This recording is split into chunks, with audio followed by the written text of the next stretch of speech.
So I wanted to pop in your inbox and tell you a little bit about what's going on in the market. So of course we are at the end of January, but we are starting to see some changes as we start to pick up for that spring, summertime market.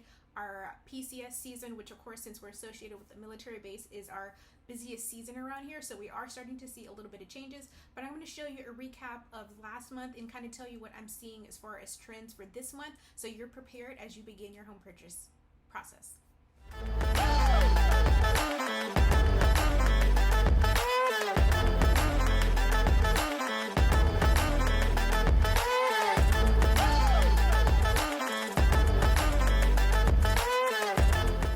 All right, so let's dive straight into this. So I'm going to share my screen so you can see the market viewer. This is going to be a recap of December, like I mentioned, but you're still going to see some trends that are happening. And then I'm going to update you of what I'm seeing currently in our market. So you have all the tools and resources to make an informed decision.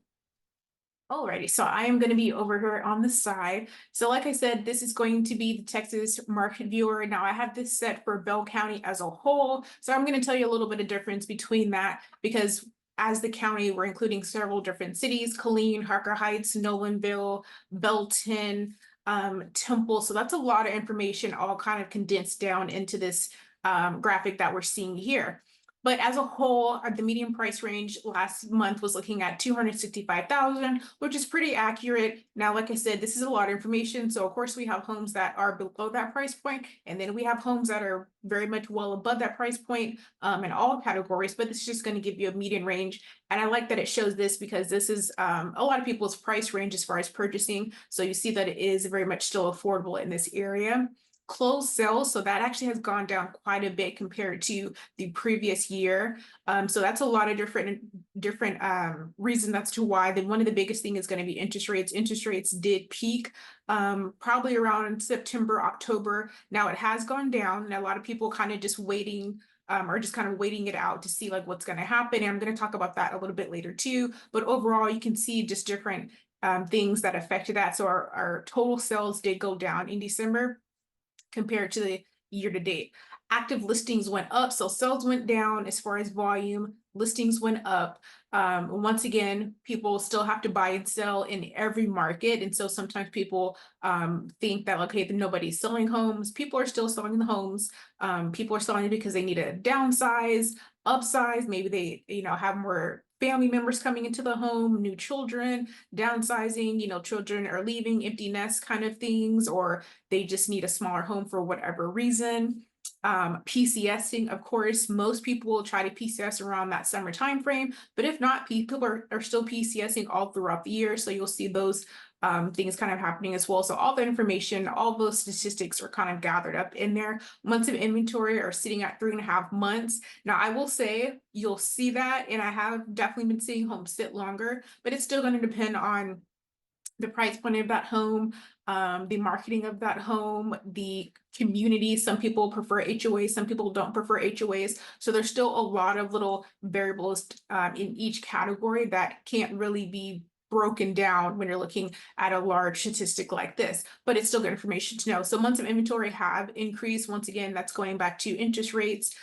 Some people are just kind of waiting. So you have buyers waiting, you have sellers waiting. There's all sorts of different variables in that, but you're just kind of getting a good overview of everything. Now, here's one thing to kind of look at. Median price per square foot went up. So what does that mean? It still means home prices are still, depending on where they're at, they're still appreciating a little bit. Now, we're not seeing those dramatic drops or dramatic increases that we were seeing previously, which is good because that was not sustainable for the market. But overall, you are still seeing some price points still increasing. Now, if you look at the other one, you'll see price points overall went down 1.9%.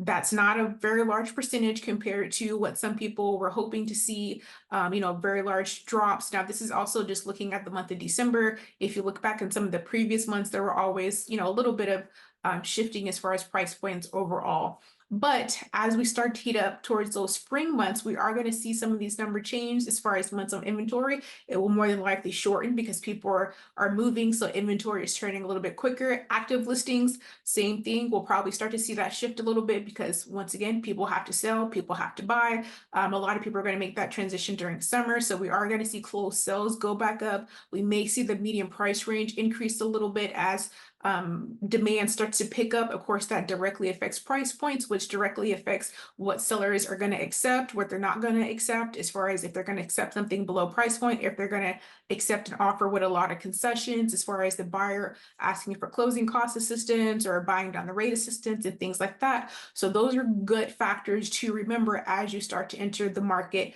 to purchase your home.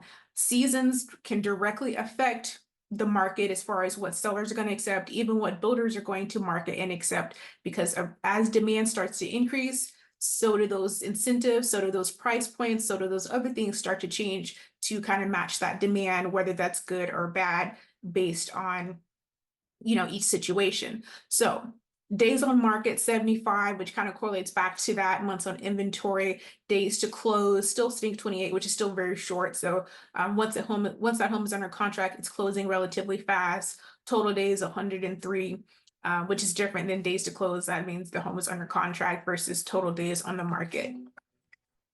So here's a little bit of information and some key points that I'm going to leave you with. If you're looking to purchase in this coming summer, make sure that you're already getting connected with lenders, that you're getting connected. If I'm going to be your representing agent, make sure that you're already starting to make a game plan so you already know what you're going to be walking into. If there's anything that needs to be worked on ahead of time, you have ample time to do that before the market starts to heat up, because you don't want to get in a crunch time, because sometimes that's where things get a little bit more pressure, and you want to have a smooth process in transaction. It's going to be a large purchase, but you want to really enjoy it. So taking those steps to get ahead of the game, speaking to a lender, speaking to your agent to have a game plan. Hopefully your agent is me, but if not, still speaking to your agent so you're well aware of the steps that you need to take ahead of time. Maybe you've already kind of got your inspector planned out because you've already priced those things out. So just the little things to make sure that you have a smooth process as the market starts to heat up, and that you're actually, you're monitoring it if you're on Zillow, Realtor.com, or if you're just subscribing to these market updates, just realizing that the market is going to start to shift as the spring and summertime heats up. So just knowing what you're going to be expecting as far as those price ranges may change a little bit, seller concessions may change a little bit. Even with interest rates, if interest rates drop, that's awesome. I'm all for that. But please realize on the back end of that, that means competition could start to increase. We're already seeing some listings, seeing multiple offers. Now, not crazy, but even one or two multiple offers could mean that you're putting on, maybe slightly higher prices, is maybe, between 1,000 and 5,000, or maybe you're not asking for as many concessions as you would have originally asked for if there was no competition on that home. So those are just information, just little tidbits to keep in mind. If you guys need any other information or questions, make sure you respond down to this email and I'm happy to help.